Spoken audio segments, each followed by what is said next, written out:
500 টাকা 1000 টাকা নোটা আপনার ব্যান করে দিলা, প্র্যাকটিস বন্ধ করতে হবে, ব্যাংক কমে ফেলতে হবে, ব্যাংক দরকার নেই ব্যাংক।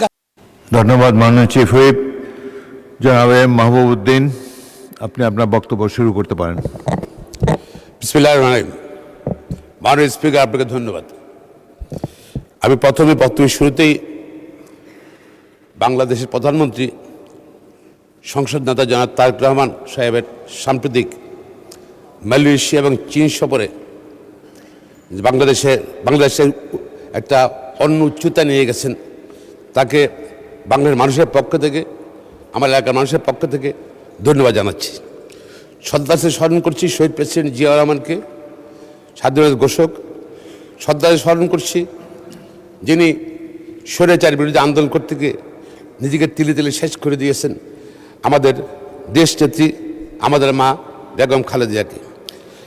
মাননীয় স্পিকার, এই বাজেট নিয়ে বক্তার আগেই আমি স্বাধীনতা সংগ্রামে স্বাধীনতা সংগ্রামে মুক্তিযোদ্ধাদের যারা জীবন দিয়েছেন এই দেশের জন্য তাদের প্রতি শ্রদ্ধা জানাচ্ছি।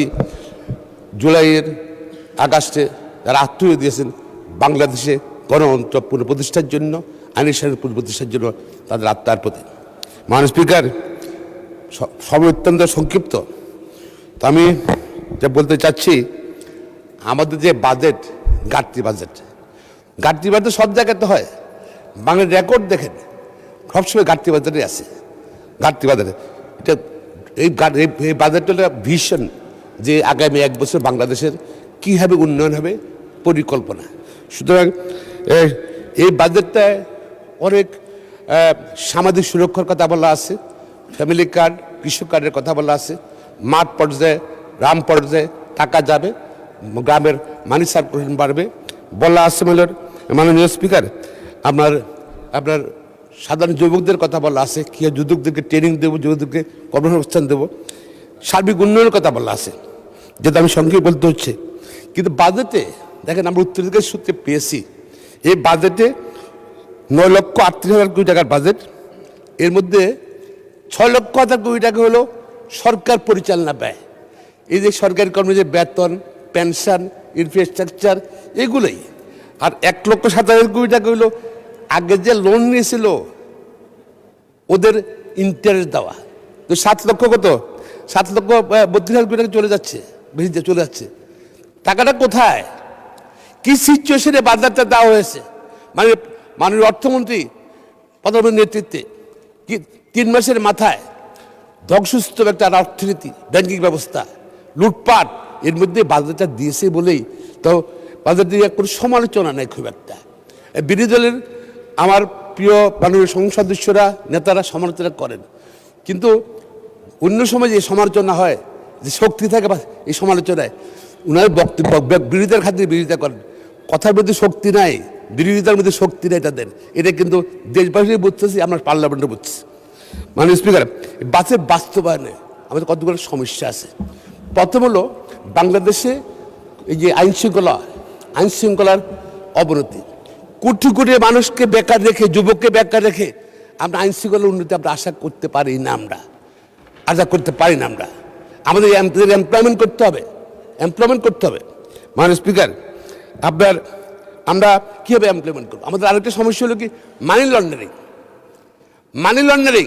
আমি আইনজীবী হিসেবে বলছি, স্বাধীনতার পরে পর্যন্ত মানি লন্ডারিং যত টাকা মানি লন্ডারিং হয়েছে, আমরা বক্তৃতা সবাই বলেছি, শ্বেতপত্র প্রকাশ করেছি, কোনো টাকা ফিরে আসে নাই, আসার সুযোগও নাই।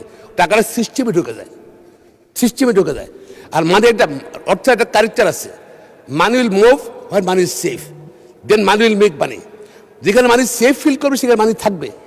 ঘরে থাকুক, ঘরের মধ্যে ধরেন আমাদের মা বোনরা কী করে, সারা বছর ছিলে আলমারিতে 6 টাকা রাখে, ঈদের সময় বাড়ি যাওয়ার সময় বাসা খালি ওখান থেকে বের করে কাতার ভিতরে শাড়ি ভিতরে রেখে দেয়, বিকজ সেফ ফিল করে।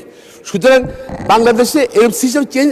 আজকে সিঙ্গাপুরে আইন নেই, সিঙ্গাপুরে টাকা যায়, দুবাইতে আইন নেই, কানাডায় আইন নেই, থাইল্যান্ড আইন নেই, আইন আছে।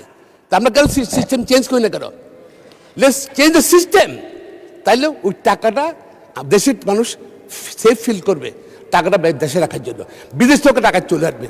আমরা অলওয়েজ রিভার্স। সেটা আমার মনে হয় আমাদের সিস্টেম চেঞ্জ করা উচিত।